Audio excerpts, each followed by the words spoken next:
It's car con carne. Let's eat in the car. It's car con carne. And now here's the star of our show, James Van Alstyne. This is not great. So, as I'm getting ready to record here, my car, this Mazda 3 I'm in, which I've used since the beginning of this podcast 12-ish years ago, it has about 176,000 miles on it. And because it is later in life, it regularly throws up new challenges for me to overcome. And the newest challenge appears to be the fact that when I'm driving, the air conditioning works. When I'm idling, it doesn't work at all. It just blows air. Not air-conditioned air, just warm air. It's 80 degrees in McHenry as I'm about to record. My guest, Marc Esses, will be a little uncomfortable as we eat tacos in here.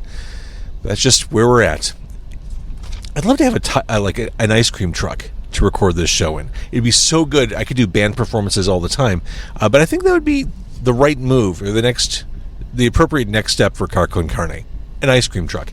If you have a lead on something like that, or even a new car, let me know. Car Con Carne is sponsored by Easy Automation, easy-automation.net. Are you looking to transform your home, office, or business into a smart, seamlessly connected space? Easy Automation is local. They're headquartered in Aurora, and they deliver custom automation solutions that are tailored to your lifestyle. Whether you're upgrading your home entertainment, streamlining your office tech, or just enhancing the atmosphere and vibes of your restaurant or sports bar, they've got you covered. They have an expert team that designs and installs personalized systems from smart lighting and climate control to audio, video, robust Wi-Fi networks, everything, and it's all managed through an intuitive app on your favorite device. Easy Automation makes technology work for you effortlessly, reliably, and always with your satisfaction guaranteed. Wink. Visit easy-automation.net or call Dan at 630-730-3728 and take control of your environment today. Car Con Carne is also sponsored by this book, Drink It In, 90 Days in the 90s. 90 Days in the 90s, a rock and roll time travel story written by Andy Fry, the ultimate novel about the 90s and Chicago's music scene. Darby, she is a record store owner in 90 Days in the 90s, and she manages to go back in time to Chicago during the 90s, which was such an incredible time. And while there, she relives all the cool nostalgic memories. If you weren't there, you can live vicariously through this character in this book, 90 Days in the 90s.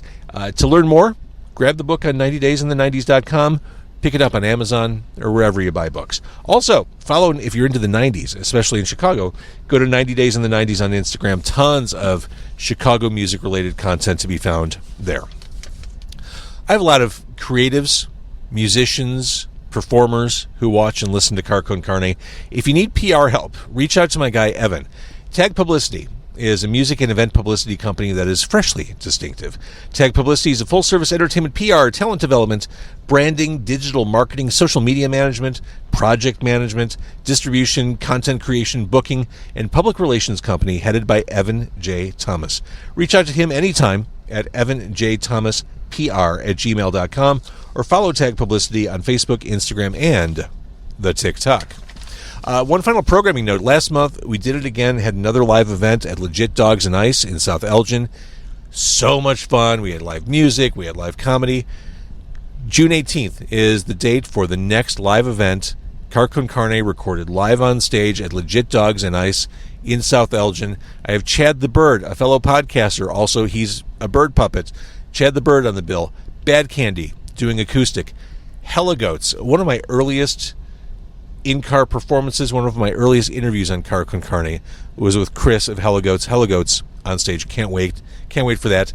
Eric Oren, comedian. He'll be doing a stand-up set, and we'll talk to him.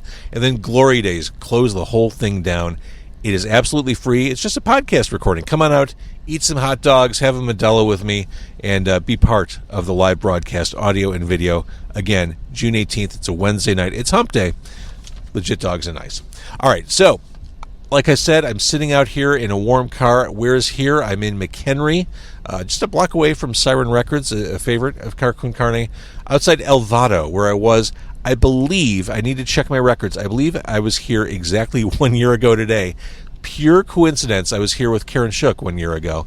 And if it wasn't today, it was this week 1 year ago. So I guess this is an unintentional tradition. El Vado, Mexican food. My guest today is drummer Marc Esses, a musician friend who keeps busy with plenty of things. We'll get into that next.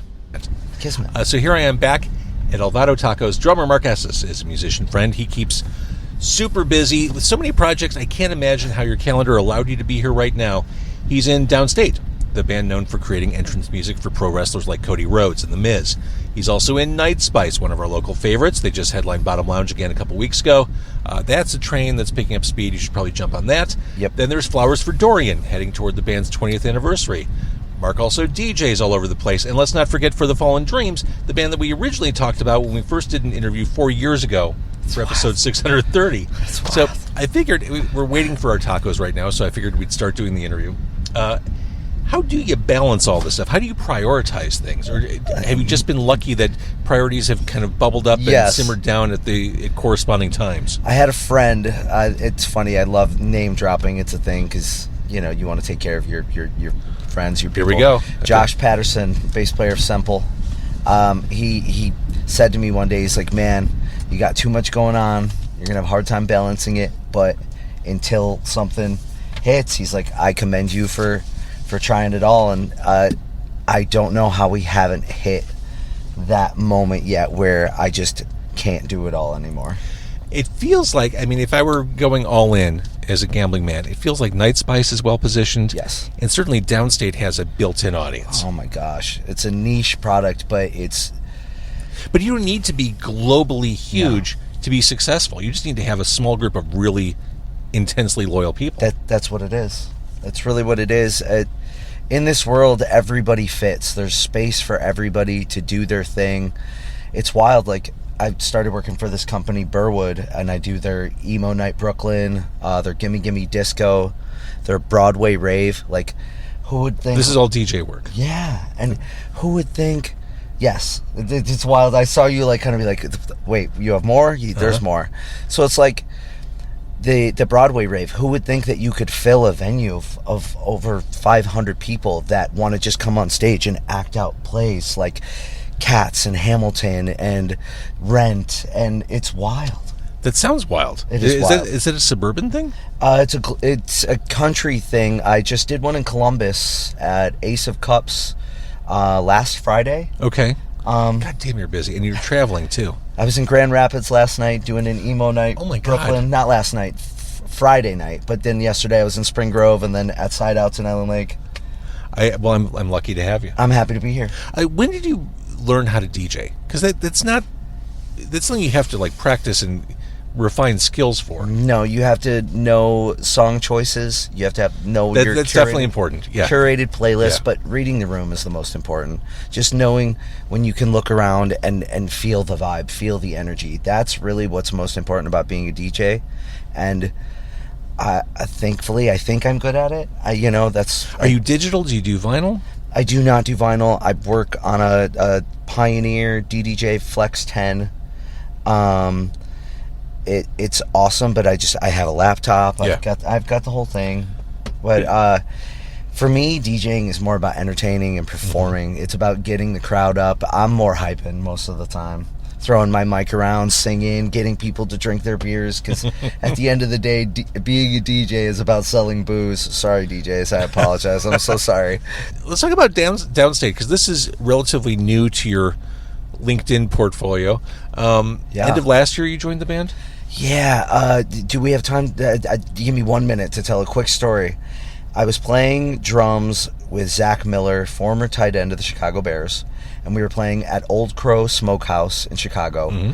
Full crowd, and this just buff jack dude in a Derrick Rose jersey walks up, and he's raging, and Zach notices him. Now, funny, I'm going to just say this just to get it out of the way. They're both named Zach. Mm-hmm. Lead singer of Downstait and Zach Miller. Two different Zachs. Sure.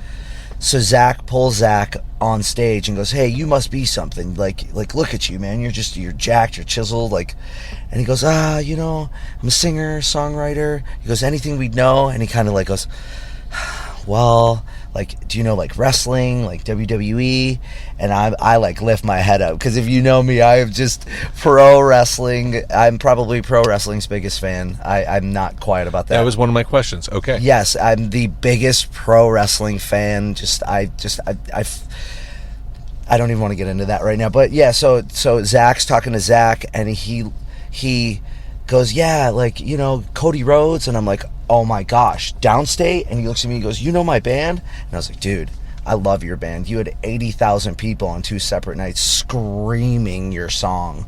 And he goes, yeah. And he looks at Zach and he goes, man, I'm going to steal your drummer. I like the way he hits his snare drum. And that's crazy. That's literally, he liked the way that I hit my snare drum. Well, you do a fine job hitting the snare. Thank you. So what's different to performing wrestling entrance songs as opposed to creating songs? That's a very good question. I love that. No, I love that, because we created an entrance theme for Tom Pestock. He used to be Baron Corbin in WWE. Sure. He's now Bishop Dyer. We created a theme song for him, but that's essentially a Downstait song. Matt Heafy from Trivium features on it.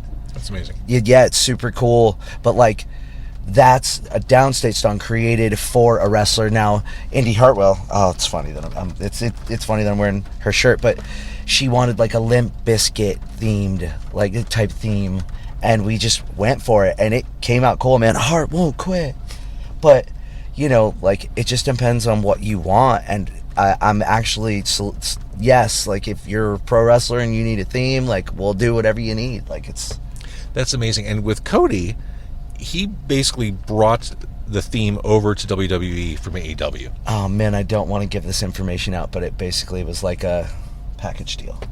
Amazing. Yeah. Amazing. Yeah. All right, so you're having fun with that. Oh, I love it. It's one of my favorite things ever. We went to we literally flew to Elimination Chamber and hung out and saw the John Cena turn. Dude. Yeah. That was a weird one, too. It was so weird. Wrestling's weird, man, but I love it. It's really cool. Who's the best heel of all time? Oh, man. Randy Orton. Randy, I would not have expected that. Randy Orton's the best heel of all time. 2009, Randy Orton, bald. That scared the crap out of me, man. I don't want to get kicked in the head by that guy. Fair. Now, for me, and I've been watching since I was a kid, as so many of us have, old school, I'd go with Roddy Piper. Ooh, that's a good one. And I think all time, no joke, I think it's Chris Jericho. Chris Jericho's a very, very good heel. I love that you say that, because there's so much history there. You know, Fozzy. Yeah. Downstait, we did the Chris Jericho cruise. We just got off of the cruise in end of January, beginning of February, 5 days with Fozzy. Downstait did 2 sets. I just went to the Fozzy show and hung out with the guys probably like less than a month ago. Amazing. It was so cool. So Chris Jericho, I told him to his face that I'm in one of his like WWE DVDs, and I'm booing the crap out of them. That's amazing. Yeah, so I love that you said that. It is officially pouring as we're sitting here in McHenry. It's raining. Yeah, it is. The Midwest. Spring. It is, and there is literally a black cloud hanging over our head right now. Yeah. So we're going to go in and grab our tacos in about 5 minutes. Yep. Okay.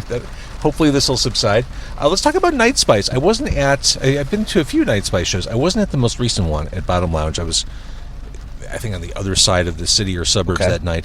And I always feel guilty telling Kevin Singleton that I can't go to one of your shows. I always feel like I'm letting him down. I just love Kevin so much. He's one of my favorite people.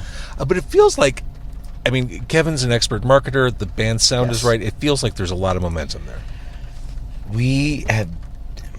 We've just been doing the thing. Here's Night Spice. Night Spice is Kevin Singleton, basically. You know, he basically makes everything. It's a brainchild of his. It's actually a story. So much so that there's a comic book. Yes. And if you know Kevin and you don't know about Night Spice, reach out to him and ask him what the story is. It blew my mind when he told me like what the albums are about, and it makes it easier. But like, I get to write and record all my own drum parts, so everything that you hear is all like my drumming. We've got a lot of momentum right now. We've been playing a lot of cool shows. Things are good right now. They're moving. All right. So what's coming up in 2025 for Night Spice? So the comic book release is the most important thing. We're working on putting out Miami 3. I've got to get on some drum tracks here. Like I'll be very honest with you. I got to go home and I got to get some drum tracks done. Like, well, I don't want to keep you. I mean, no, but we've got a lot on the docket, and Kevin's brain just keeps moving, and it keeps moving, and there's always cool stuff to do and shows to be played and music to be written. It's good. 20 years ago, Flowers for Dorian started. Yes. How is it we're talking about the 20th anniversary? I'm actually, after we have tacos, I'm going to go jam with two of the boys. One of the boys lives in the city. He's still with us doing the thing. Mm-hmm. It's just, these days, man, you just get together and you practice however you can. Yep. So I'm going to get together and jam with Ty and Matt, but we've been friends forever. Like, I've known those guys for going on almost 30 years. And being in a band changes that dynamic. It does.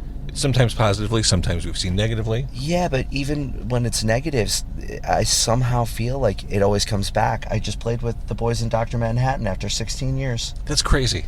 16 years. I got on stage and I jammed with them because Nick got really sick and they wanted to play the show, and I got a call an hour before start time, and I raced my butt down to Beat Kitchen and we jammed. And there's just a family with being on stage with somebody that you genuinely care about, and that's one of the reasons why I still do it. I get on stage by myself and I'm like, man, that was cool, but it'd be nice to have my family with me. Yeah. You talked about writing an entrance song a la Limp Bizkit, and thinking about when you started with Flowers for Dorian 20 years ago, it feels like there's an appetite for the sounds of that era coming back around now. There is. I'm not imagining emo music, heavy music is hitting right now, and the cool thing about the Flowers Boys, depending on how much we get together, we've probably got a whole nother album's worth of music that we could record and put out. After you do the drum tracks for Night Spice? Yeah. After I finish some Downstait stuff. Right. But I get it. Like, one of the reasons why I wanted to talk to you, Mark, is I definitely feel a kindred spirit. Like, I don't know how much you see me do with this, but I'm always working on this podcast. I love it. Thank you. And yeah. I wasn't like fishing for that, but this is my creative pursuit, and I find, I steal time and moments just to do this little thing I do. Yep. And if it's not recording, I'm trying to find ways to market it or play around with film editing, and like I'm trying to figure this stuff out, and this is the creative itch I keep scratching, and maybe it'll hit at some point, but I enjoy the ride. We do it because we love it. That's man. it, and that's the only reason I do it. We do it because hopefully we love people it. come along, but you have to make your soul happy first. If people ask, they say, man, like, you fly here and then you drive here and then you were just there but now you're here, like, do you enjoy it? Yeah. Am I tired? Yeah. Always. It's Sunday and I'm on recovery. I probably look it, but it doesn't matter because we love it. Right. We love it. All right, let's go in and get tacos. I'm going to Yes. hit pause here, and then we'll come back and to the public's delight, we'll eat tacos on camera. Yes. And Mike. Perfect. Can I get a shot of this here? Yeah. Oh, There are tacos under there. So you went the extra step. You did the traditional ingredients of onions and cilantro, but then you added the American ingredients of lettuce and shredded cheese and I did. which I kind of all those together. Why not? Why not? And you know what's funny? They'll get so mad, but I ordered flour, right? They gave me corn. I don't care. I'm so hungry. Can you tell? Oh yeah, there we go. Oh yeah. But you get to a point. Food is just food, man. At a certain point, it's just replenishment. It is. I did the Al Pastor because I enjoy the pineapple. That's a lot of onion. This is problematic, dude. No, it's so good. So we are literally one block south of Siren Records, and I figured I actually baked in time before the podcast so I could stop by, and I never walk out of there empty-handed. What a gem. And once my hands are wiped off, I'll show you what I got. But $60 later. I know. My problem lately, antiquing and like searching for toys, Tell me about antiquing, because I love that shit. I love antique malls. Me and my lady, we just search out antique malls. One of my favorite is the Volo one, by far. Okay, I don't know of this one. What? You don't know about the auto museum? Well, I know about the auto museum. But you don't know that there's an antique mall attached to it? With No. Like, it's, dude, oh my gosh. You immediately, oh no. I've spent way too much money at the Volo Antique Mall. I had no idea. It's amazing, brother. Because you can get... They've got 4 floors in one building. They've got two floors in one building, and then they have another whole nother building.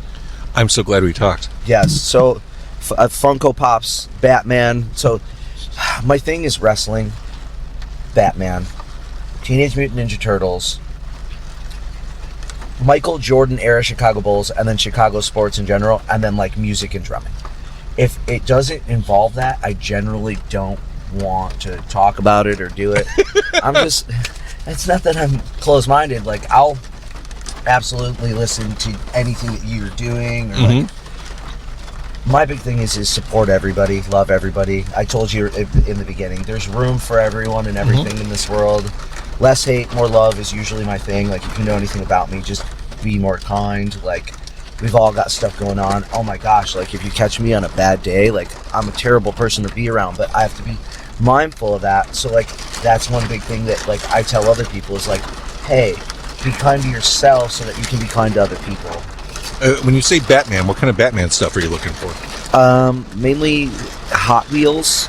I seriously like cars. The Batman cars are just huge for me. Like, I don't know, man. If it's Batman and a vehicle like the Batwing or like the helicopter, the helicopter from the original one, I just love it. And then the Funko Pops, man. I've got like 8 penguins. I've got like, no way. Like 12 Jokers. It's bad. See, for me, the antique mall means records and comic books under the same roof. And I go off on tangents. It's bad. But that was the whole point of the antique mall. I have to check every record. I have to go to each record. Yeah, each kiosk has their own. But you know pretty quickly, looking at records at an antique mall, if they're going to have something you want. Mm-hmm. You can tell. They're like telltale records. Oh, immediately. You can flip through the first 3 or 4, and you can go, okay, I'm going to find a gem in here. Right. I found a live record of Elton John's from 1970. Mm-hmm. It's a 3-piece with Nigel, the drummer, and then the bass player and Elton, and it's a gem. And I like found it, and my eyes lit up. And it's just like we call it an addiction, because not every addiction is bad. It's not a disease per se, but it's definitely an addiction. Yes, the collector's mindset is it's something. I got it from my grandmother. It is a DNA thing for sure. It's funny that it's pouring rain right now, because it's fitting for what I'm talking about. But I had a flood that came through back in 2011, and it wiped out like all of my belongings. Oof. Like, I'm not going to go there, but I probably had, in these days, close to $1 million worth of just stuff that I could have sold.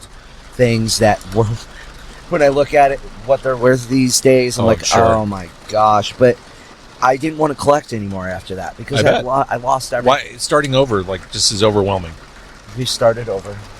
And here we are. We're officially there. We're officially at the point where I'm collecting stuff, and it's fun, man. It feels good. It feels good to like look up on a wall and like see things that mean something to you. It is just pouring rain, right? It is pouring rain. I hope you're in no hurry for flowers for Dorian. I'm not. I think the boys said they'll be over by like 6. I got time. Okay. Yeah. So since we have the time, I did go to Siren Records. Yeah, I want to see what you got. Okay. I want to see what you got. Curious. First off, I haven't listened to it yet. I don't know if it's going to be any good. I got the new one from Underworld. I enjoy them. I hope this is good. If anything, it'll be good background music when I'm working. Strawberry Hotel, the new one from Underworld. Okay. The only Psychedelic Furs album I don't yet own, Book of Days from 1989. Oh my gosh. Cover's in kind of rough shape. Yeah, but that's a hard record to find, isn't it? I don't see it that often. That's what I see the first one. I see Mirror Moves. I see Forever Now. This is a hard one to find. Yeah. For whatever reason, it's like the least good of the bunch, but it's also the hardest to find. Yeah, you can't find that. I don't see it anywhere. And I got one more. Also, interestingly, I believe it's also from 1989. 1989, the Jack Nicholson Batman, the Michael Keaton Batman. Yes. It's my favorite movie ever. This is Hugh Cornwell, ex of the Stranglers, his solo album Wolf. Wow. Single on that called Another Kind of Love, which I kind of remember enjoying in 1989. I haven't listened to this album in probably 35 years, and I'll be bringing that home. So, strangely enough, 1989 well represented in my purchases today. And I didn't spend much time at Siren. I could have done a lot of damage. I got a question. How many records do you have? How many records do you have? I got to know. Well, okay, it's interesting you talk about starting over. In the late 90s, I gave away all my records. Okay. Thousands of records. I gave them to...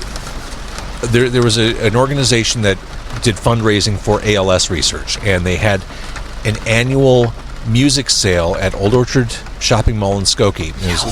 I love that place.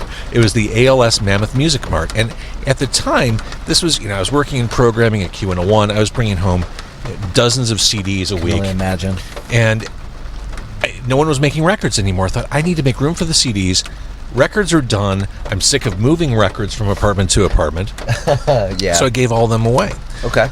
So like you, I reached a point, this is maybe less than 10 years ago, I'm like, I miss having records. I love collecting them. I love listening to them. So I started over. Started from scratch. Oof. So I don't count. I'm guessing somewhere in the 1,000 range. But, Okay. But I don't know if that's accurate. I probably only have 60. Okay.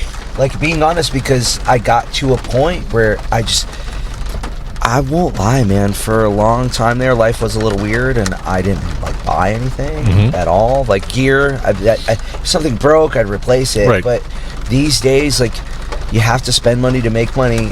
So I'm buying all the gear that I need, and then you notice yourself making a little bit more cash than you were, and you're like, I want to treat myself. It's finally time. So, yeah, I started buying records again, I'd say within the past 2 years. Okay. Year and a half. And to be fair, new records are cost prohibitive. They're so expensive. The prices keep going up, and I know it's tough for retailers. I can't speak for Bill and Jenny at Siren, but the margins are getting smaller. Yeah. For new releases, I do think that the record stores that are selling used product are probably better poised for the future than ones that exist solely on new product, simply because of margins.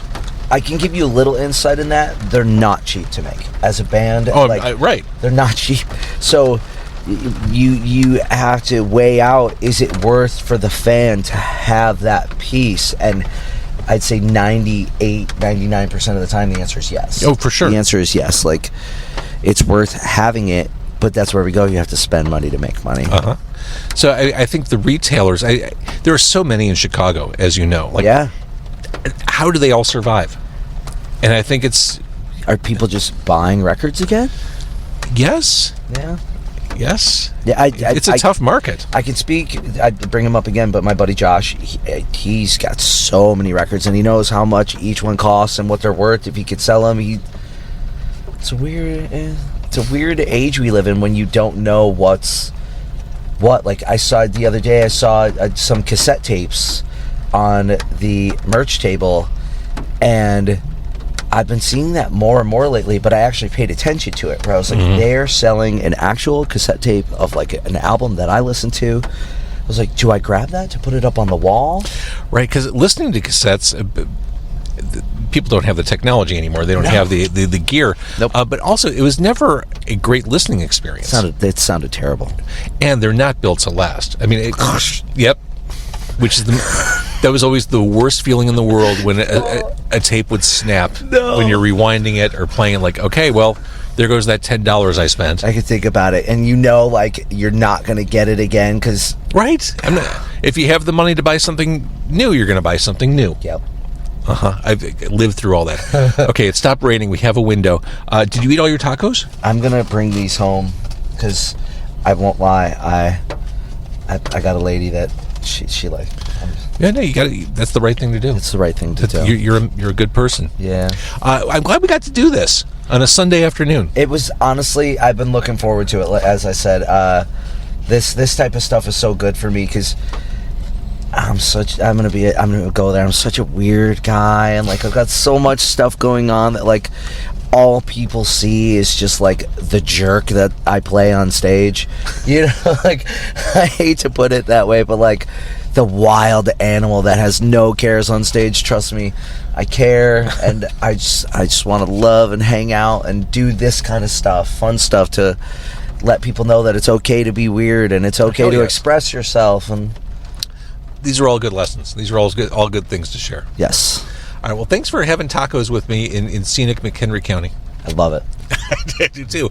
And we will see you on stages near and far for the foreseeable future. Yep. MarcEsses.com. MarcEsses.com. That's where everything's at. Awesome.